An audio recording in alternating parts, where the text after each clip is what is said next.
Hello दोस्तों, तो इस एपिसोड की शुरुआत भी सेम वहीं से होती है जहाँ पे इसका लास्ट एपिसोड एंड हुआ था। तो अब हमारा ये वाला एपिसोड स्टार्ट होता है। तो हम देखते हैं कि वो पीरली स्पिरिट गॉड मियाओ बाई का मैजिकल फॉर्मेशन पोर्टल को डिस्ट्रॉय करने के लिए अपनी स्वॉर्ड से उस पर लगातार स्वॉर्ड स्लैश से अटैक करने लगता है। पर मियाओ बाई उस मैजिकल फॉर्मेशन पोर्टल की पावर्स को और भी ज़्यादा इंक्रीज कर देती है, जो कि बड़ी आसानी से ऑन स्वॉर्ड स्लैश अटैक को अपने अंदर ही ऑब्जर्व कर लेती है। ये देखकर बाकी एल्डर्स भी शॉक हो जाते हैं, जिस पर एक एल्डर जियांग कहता है कि इस गॉडेस के अगेंस्ट ये पीली स्पिरिट गॉड भी कमज़ोर पड़ रहा है। इस पर दूसरा एल्डर कहता है कि ये कैसे हो सकता है।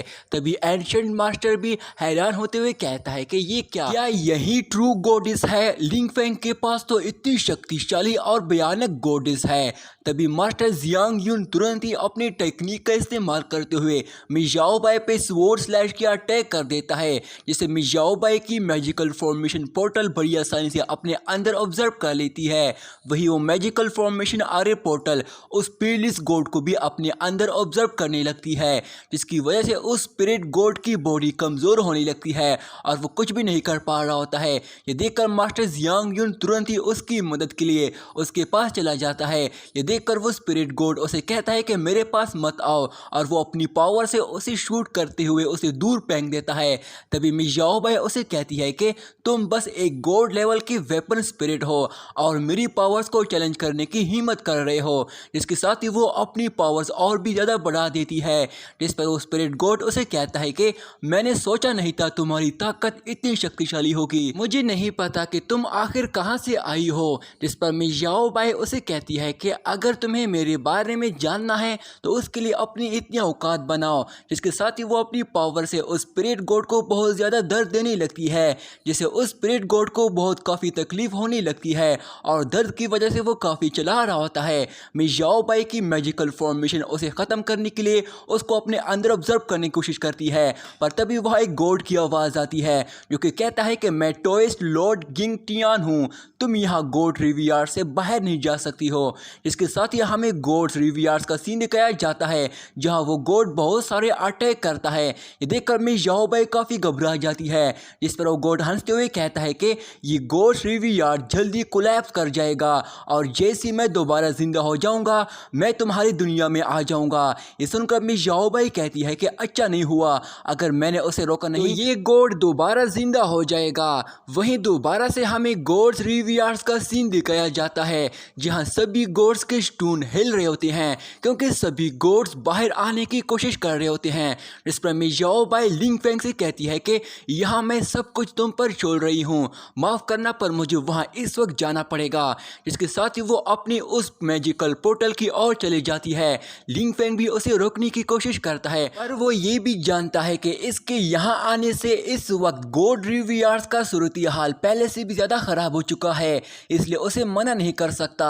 तभी मियाओ बाई के जाने से उसकी मैजिकल फॉर्मेशन पोर्टल भी ख़त्म हो जाती है, जिसकी वजह से वो स्पिरिट गॉड भी अब आज़ाद हो जाता है। ये देखकर मिस ज़ूई घबराते हुए कहती है कि ये स्पिरिट गॉड अब हमारे लिए मुश्किल पैदा करेगा। तभी वो स्पिरिट गॉड हंसते हुए लिंग फेंग से कहता है कि मैंने पहले भी कहा था तुम बिना उस स्पिरिट बॉडी के कुछ भी नहीं हो, अब मैं देखता हूँ तुम मुझे कैसे रोक सकते हो। इसके साथ ही वो उन तीनों पर अपनी हेवनली जायंट पाम हैंड से अटैक कर देता है। ये देखकर लिंग फेंग तुरंत ही अपनी ट्रू फायर पावर्स एनर्जी को एक्टिवेट करते हुए डिवाइन सील की मदद से सीधा उस पर अपनी पावर से शूट कर देता है, जिसे उसका पाम हैंड पूरी तरह बड़ी आसानी से डिस्ट्रॉय हो जाता है। ये देखकर वॉल्किरिया टेम्पल के सभी लोग पूरी तरह शॉक हो जाते हैं, जिस पर एक एल्डर कहता है कि आखिर ये बच्चा इतने सारे डिवाइन ऑब्जेक्ट्स को कैसे कंट्रोल कर सकता है? क्या ये बच्चा सच में एक मोर्टल है?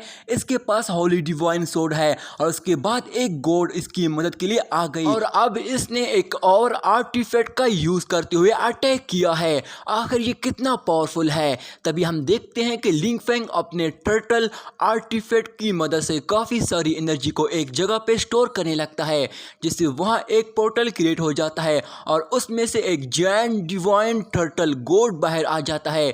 वो टर्टल उन्हें कहता है कि तुम लोग मेरे मजाक बना रहे हो, तुम लोग मेरे दोस्त का मजाक बना रहे हो, इसका क्या क्या मतलब हुआ। उस डिवाइन टर्टल गॉड को देखकर मास्टर जियांग यून भी पूरी तरह शॉक हो जाता है, जिस पर वो खुद से कहता है कि ये जायंट टर्टल तो काफ़ी पावरफुल लग रहा है।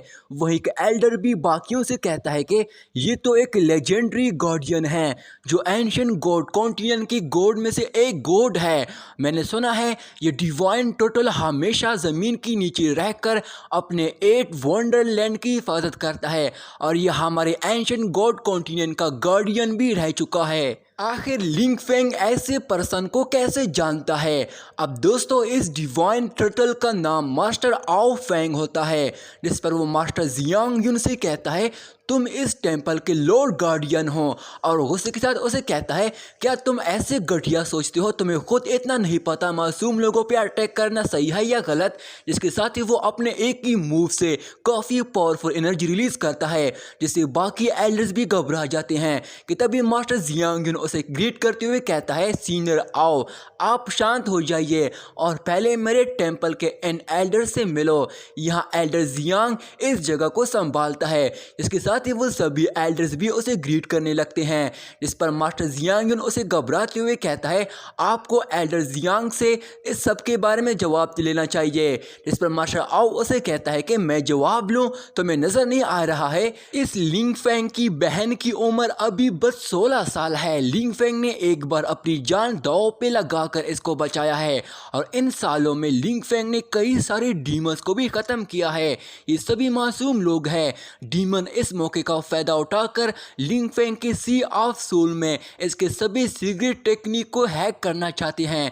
क्या इससे हमें इस दुनिया के नए हीरोज का नुकसान नहीं होगा जो कमजोर लोगों को बचाने के लिए डीमन से फाइट करने के लिए हमेशा तैयार रहते हैं। इस पर मास्टर जियांग यून उसे कहता है कि क्या सच में लिंग फेंग ने डीमंस को खत्म किया है। जिस पर स्पिरिट गॉड नीचे आकर उसे कहता है कि ब्रदर आओ ने जो भी कहा है वो बिल्कुल सच है, अच्छा हुआ हमने आज कोई बहुत बड़ी गलती नहीं की है। जिस पर मास्टर आओ उस स्पिरिट गॉड से कहता है कि मुझे अपने कॉन्टिनेंट के सभी बाउंड्रीज की हिफाजत करनी है, मैं ज़्यादा देर यहाँ नहीं रोक सकता, इसलिए मैं इस बच्चे को तुम पर छोड़ रहा हूँ, ये मेरा सक्सेसर है, इसे कुछ भी नहीं होना चाहिए। जिस पर मास्टर जियांग यून और स्पिरिट गॉड दोनों ही उसको ग्रीट करते हुए कहते हैं हम समझ गए मास्टर। इसके साथ ही वो डिवाइन टर्टल वहाँ से चला जाता है और वो आर्टिफैक्ट वापस लिंग फेंग की बॉडी में प्रोसेस हो जाता है। इसके बाद मास्टर जियांग यून और स्पिरिट गॉड दोनों ही लिंग फेंग के पास नीचे आ जाते हैं। जिस पर स्पिरिट गॉड लिंग फेंग से कहता है कि बच्चे तुम ऑल डिवाइन टर्टल के डिसेंडेड हो, ये बात तुमने हमें पहले क्यों नहीं बताई, बिना वजह मैंने अपनी डिवाइन पावर ज़ाया कर दी है। इस पर लिंग फेंग जवाब देता है सीनियर मैं आप लोगों को यही तो समझा रहा था पर मेरी बात पे आप लोगों को यकीन नहीं था। जिस पर स्पिरिट गॉड उसे कहता है गॉड रिवियर्स भी अब अनस्टेबल है, मुझे नहीं पता मैं कब तक इसकी हिफाजत कर पाऊंगा। इस पर वो मास्टर जियांग यून से कहता है कि मैं ये लड़का तुम पर छोड़ रहा हूँ, अब सब कुछ तुम ही संभाल लो, मुझे अपनी बैटरीज रिचार्ज करनी है ताकि आने वाले बैटल के लिए तैयार रहूँ। इसके साथ ही वो वहाँ से चला जाता है। जिस पर मास्टर जियांग यून लिंग फेंग से कहता है कि यकीन नहीं होता तुम गार्डियन के डिसेंडेड हो और तुम्हें किसी चीज़ की ज़रूरत पड़े बस मुझे एक बार कहना। जिस पर लिंग फेंग उसे कहता है इतना प्यार देने के लिए शुक्रिया लॉर्ड गार्डियन।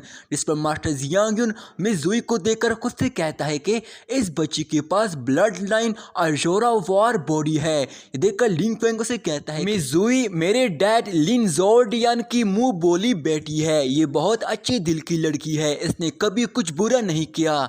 ये सुनकर मास्टर जियांग यून उसे कहता है अच्छा तो तुम लिन जोर्डियन के बेटे हो तभी तुम इतने टैलेंटेड हो क्योंकि तुम्हारा डैड भी इटर्नल जीनियस था। इस पर लिंग फेंग उसे कहता है कि मैं इस बार मार्शल आर्ट टेंपल आया हूँ क्योंकि मुझे फिजिकल बॉडी को वॉश करने के लिए डिवाइन पूल में एंटर करना चाहता हूँ। इस पर मास्टर जियांग यून उसे कहता है कि क्योंकि तुम जोर्डियन के बेटे हो तो तुम मेरे डिवाइन पूल में एंटर कर सकते हो, मेरी तरफ से तुम्हें इजाज़त है। तभी बाकी सभी एल्डर और एल्डर जियांग उसे ऐसा ना करने को कहता है क्योंकि लिंग फेंग के अंदर एक जिंदा स्पिरिट है और इसकी बहन के पास डीमन ब्लड है, अगर हमने इसका पता नहीं लगाया तो यहाँ हम सभी मुश्किल में पड़ सकते हैं।